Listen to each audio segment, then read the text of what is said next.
Vaginal infection हा स्त्रियांना होणारा एक अतिशय कॉमन, त्रासदायक आणि किचकट आजार आहे आणि म्हणूनच आज आपण त्याविषयी माहिती घेणार आहोत. हे वजायनल इन्फेक्शन फंगल, प्रोटोझोअल किंवा बॅक्टेरियल असू शकते. मात्र शक्यतो फंगल इन्फेक्शनचे चान्सेस जास्ती असतात. त्या ठिकाणी ओलसरपणा राहणे, अस्वच्छता असणे, प्रतिकारक क्षमता कमी असणे किंवा मधुमेह ही काही वजायनल इन्फेक्शनची मुख्य कारणं आहेत.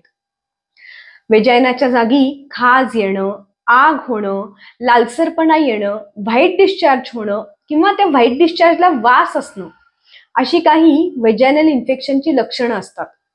हे इन्फेक्शन खूप किचकट असतं, कारण हे इन्फेक्शन औषधांनी तात्पुरतं बरं होतं, मात्र ते परत परत होऊ शकतं.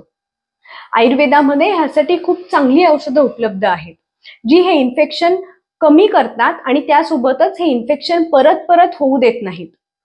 त्रिफळा वाताच्या योनी धावनाचा ह्यामध्ये खूप चांगला फायदा होतो. बऱ्याच वेळेला वजायनल इन्फेक्शन मध्ये आजूबाजूच्या जागेलाही खाज येत असते. अशा वेळेला कोरडं त्रिफळा चूर्ण आंघोळ झाल्यानंतर आणि रात्री झोपताना लावलं तर हा त्रास कमी होतो. ही जागा ओलसर राहू नये म्हणून काळजी घ्यावी. बाथरूमला जाऊन आल्यानंतर कोरड्या कॉटनच्या नॅपकिननी ही जागा स्वच्छ करावी. रात्री झोपताना शक्यतो अंडरगार्मेंट्स वापरू नयेत किंवा बदलून झोपावे. शक्यतो ही जागा फक्त स्वच्छ कोमट पाण्याने करावी. कोणताही वॉश किंवा केमिकल वापरू नये. आहारामध्ये साखरेचं प्रमाण कमी ठेवावं. आपली प्रतिकारक क्षमता चांगली ठेवावी आणि हे करूनही जर इन्फेक्शन कमी होत नसेल तर आपल्या जवळच्या वैद्याचा सल्ला नक्की घ्या. धन्यवाद.